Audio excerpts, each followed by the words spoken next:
Hey, Capitalized Math and History, and we are going to take a look at inequalities, and this is an algebra video. So, learning about inequalities is actually the foundations and a must-need-to-know topic to understand higher-level math. What it basically does is you get to solve what the missing number is. But wait, what missing number?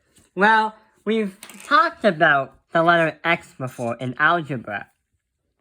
Mathematicians will usually use the letter X because it's really popular and it doesn't get confusing with other numbers. What we're trying to say when you say find the X marks the spot or find the missing number is if 3 plus X equals 10, then what would X represent?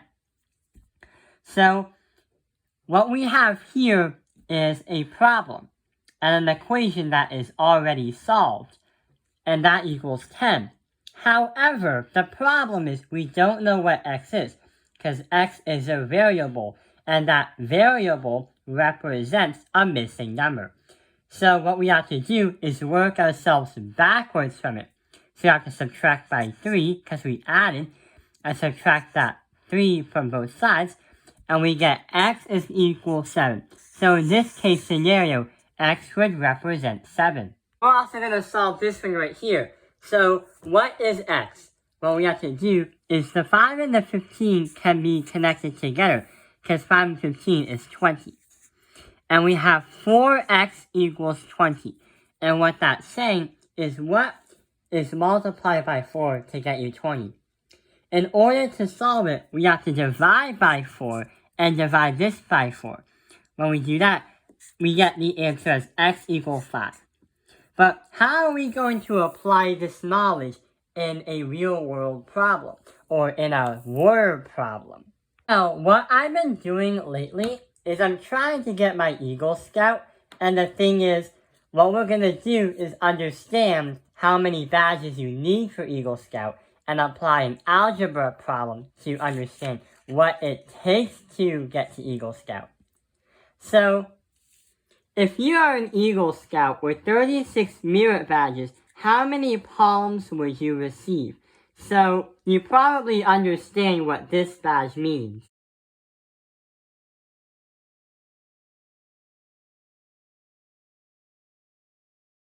And what it's saying is, when you become an Eagle Scout, you get at least 21 badges. You have to earn at least 21 badges.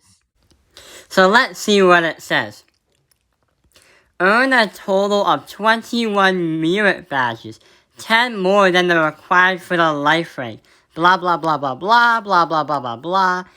You must choose only one of the merit badges listed in these categories, I, J, more blah blah blah, as your 7 optional badges used to make your total of 21. So what we have to do is, in order to become an Eagle Scout, you have to earn 21 badges. And this is the actual worksheet or the requirements to actually get to Eagle Scout. But hang on, it said at least 21.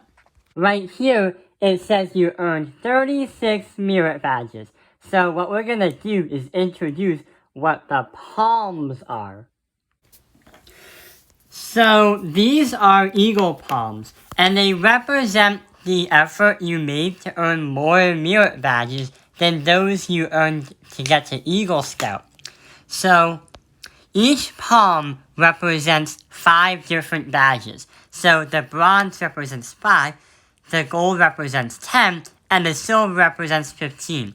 Then the cycle repeats itself following 20, 25, 30, 35, 40. So after you get Eagle Scout, any 5 extra badges you earn will give you 1 palm. And now what we have to do is make an equation and solve for x. X representing the number of palms you receive. So we already understand that you have 36 badges in total. That is going to equal to 5 badges multiplied by the number of palms and then we have to add that by your 21. So that is saying is your total number of badges is going to equal 5 times how many to get the palms plus 21 earned for Eagle Scout. That'll get you how many palms you get. So subtract by 21 and subtract by 21. And you get 15. 15 equals 5x. Divide by 5, divide by 5. And x equals 3. So what that answer means is that is how many palms you receive after you become an Eagle Scout, not including the badges you earned for Eagle Scout. You have 15 extra badges, which means you get 3 palms. I hope this video has helped you understand inequalities with algebra. Thank you for watching Top Pioneer Math Industry. Like and subscribe.